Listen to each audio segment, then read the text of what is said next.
Cohen, moi je suis tombé des nues en voyant ça. Ça veut dire, alors vous le savez, je mange pas de viande, ça fait 2 ans et demi, mais je pense aux gens qui sont musulmans, je pense aux gens qui sont juifs. C'est qu'aujourd'hui, quand ils mangent un yaourt light, ils mangent du porc.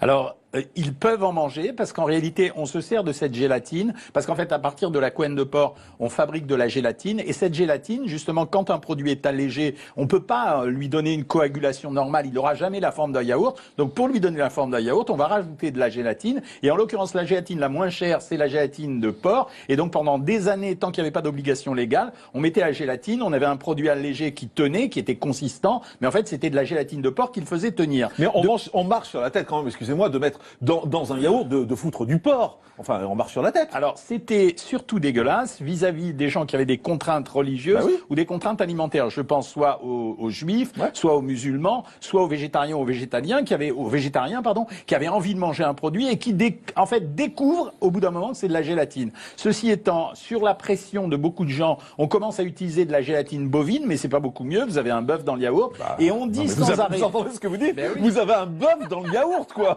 Excusez-moi. Et ce qu'on fait à l'heure actuelle, c'est qu'on est en train de faire pression sur les industriels pour leur dire utilisez de la gélatine végétale. Sauf que la réponse des industriels, c'est de dire, comme par exemple la Gare-à-Gare, c'est de dire oui mais c'est super cher, ça va faire monter le prix du yaourt. Oui mais ok, ça serait 1 plus sain, 2 plus naturel et troisièmement probablement équivalent sur le plan du goût et de la consistance. Mais pour faire des yaourts, on est obligé de mettre de la gélatine? Pour faire des produits light, certains produits light, si vous ne rajoutez pas un épaississant, le produit n'a pas de tenue. Ça veut dire que vous allez prendre du lait à 0%, vous allez mettre un ferment à l'intérieur, mais on n'arrivera pas à le coaguler, donc vous aurez une espèce de magma liquide. Donc, et eux, ils ont besoin de faire croire que ce produit ressemble à un vrai yaourt, donc on va rajouter de la gélatine. Mais il n'y a pas que dans le yaourt, c'est-à-dire que vous allez le trouver par exemple dans certaines marques de raviolis, où on va, pour faire une sauce épaisse, on va mettre ça. Vous allez même s'ils ne sont pas la viande. Bien sûr. Donc un ravioli aux légumes, on peut trouver du porc. Bien sûr. Vous allez le trouver dans les plats tout préparés, tout ce qui est plat préparé, ou de temps en temps pour donner de la consistance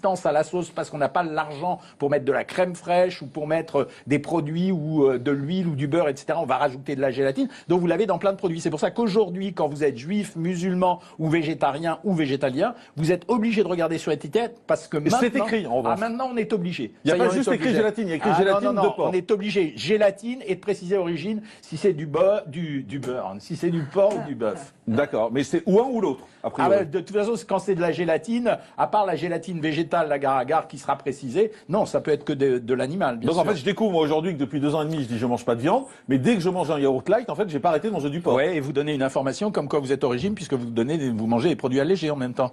Eh ben oui, mais ça se voit que j'ai besoin d'un régime de toute façon. Il n'y a pas besoin de le dire. D'accord, mais écoutez, c'est assez surréaliste. Aujourd'hui, à part la Gare-à-Gare, là, c'est ça ce que vous appelez la Gare-à-Gare, c'est le seul moyen de faire des produits on peut rajouter aussi des amidons transformés, c'est-à-dire l'amidon transformé, c'est le produit qu'on trouve notamment dans les pommes de terre. C'est des sucres qu'on va utiliser, qui vont se mélanger, qui vont épaissir la sauce, comme les ménagères qui utilisent, ou les gens qui font la cuisine à la maison, la maïzena ou la farine qui va servir à épaissir un produit. Et dernière question pour conclure, vous dites aux gens aujourd'hui arrêtez de manger du light en fait. Si oui, clairement, arrêtez de manger du light, arrêtez de mettre des édulcorants dans vos produits. On a une nouvelle notion à l'heure actuelle, les édulcorants vous empêchent de manger certes du sucre, mais ils renforcent la tendance à manger du gras. Merci docteur Jean-Michel Cohen, nutritionniste, d'avoir été avec nous avoir appris qu'il y avait un bœuf dans nos yaourts ou du porc dans nos yaourts.